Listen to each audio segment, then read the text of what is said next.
Yes, I'm going live now. Good evening, everyone. Yes, this is Shelo. Okay, I have a story tonight about the pursuit of happiness. Who doesn't want to be happy? Of course, everybody wants to be happy. Wouldn't you grab the chance to be when you are asked, would you like to be happy? I think you would want to grab that immediately.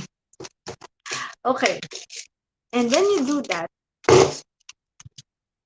I'm gonna tell you a story about this man who lived his life as if there was so much to be had at being grumpy. He's so grumpy that he hates it when somebody is actually being happy and he's not. It's like as if being happy is an actual sin. So what he did was this. Every time somebody is happy, he would growl at them. Anyone who is happy, he would be upset. That's weird, diba? Don't you think it's weird that you would be upset if somebody's having a good time? If somebody's happy, they would be upset. He would be upset. He would shout at them, "Hey, you! Be quiet!" He would snarl at them. Hello on Facebook? Finally, it's up. Okay, I'm telling a story about a man who lived his life being so grumpy.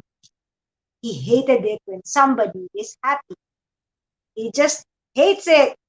Okay. And then what happened? Everyone in his village knew him to be somebody who is going to snap at anyone he finds happy. It's kind of weird. If you're happy, he's gonna be upset. So one day, there were children playing outside his house. Well, not necessarily within his vicinity, but just outside. And he can hear them laughing so heartily. He went outside and shouted at them, "Go away! I hate it when you're so noisy!"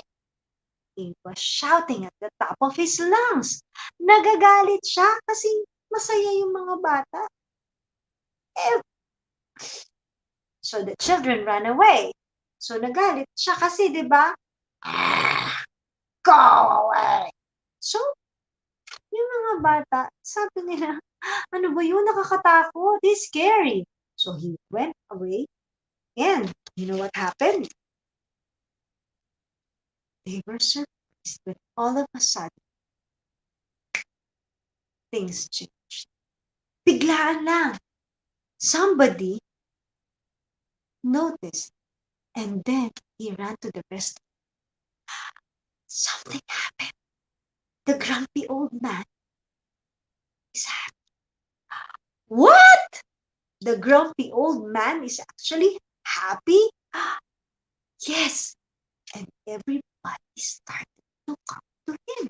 Well, at that time, nobody wanted to come near him anymore. Nagagalit na sila.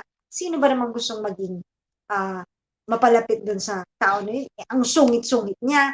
So, nobody wanted to be with him. Nobody wanted to see him. Nobody wanted to be friends with him. Why would you want to be friends with him? Nakakainis na siya. Diba? Everybody has only one recollection of him. Him being so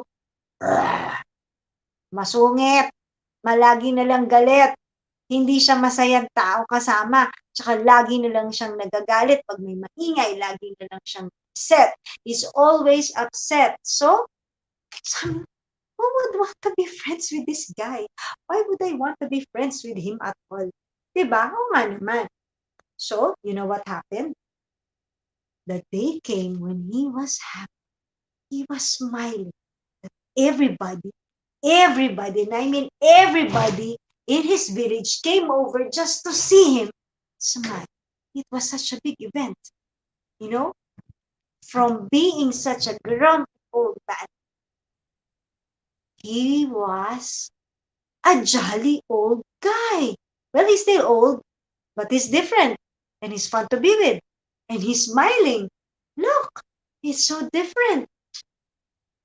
Why? So, the people in his village started to ask, what happened? Why? Why the change? How come? After all these years of being so grumpy, now he's so jolly. He's so happy. What happened? You know what happened? He asked, when the people asked him, he said this, you know what? When I turned 80, I realized that it's been 80 long years of seeking happiness. I've been trying to pursue happiness, but this time I sat and decided to be happy. Because all this time, he wasn't happy. Because he's been trying to search and pursue happiness. But then he realized that pursuing happiness is different from deciding to be happy. And when he turned 80, he finally sat down and decided that it is time to decide to be happy. So, happiness, he realized, is a decision. Just like love is. Love is a decision, yes, but happiness is also a decision. It's up to you if you decide to be happy or not, right? And so I am giving a shout out, a happy shout out to Ate V, yes, and to my BFF, Arlene de los Santos Briones. I hope you're having a happy day. Make that decision to be happy because no one else can make that decision for you. If you decide that you are sad, you're sad. Sabi nga ng kapatid kong si Ron, pag sa araw-araw, kailangan kahit isang beses lang daw, tumawa ka. Every day, you should decide to laugh. You should have a good laugh, even just once a day. Kasi daw, pag tumatawa ka, masaya ka. Pag hindi ka masaya, edi malungkot ka. Oo nga naman. Tama nga naman, di ba? If you're not happy, then you must be sad. So, please, I highly recommend that you decide to be happy now. Why?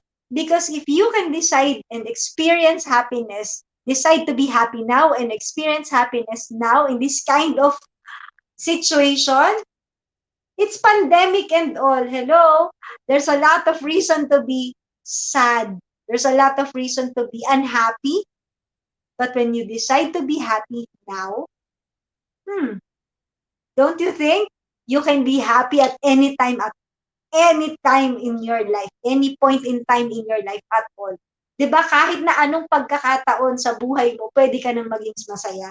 Kasi kung kaya mong maging masaya ngayon, kahit na anong mangyari, kaya mong maging masaya.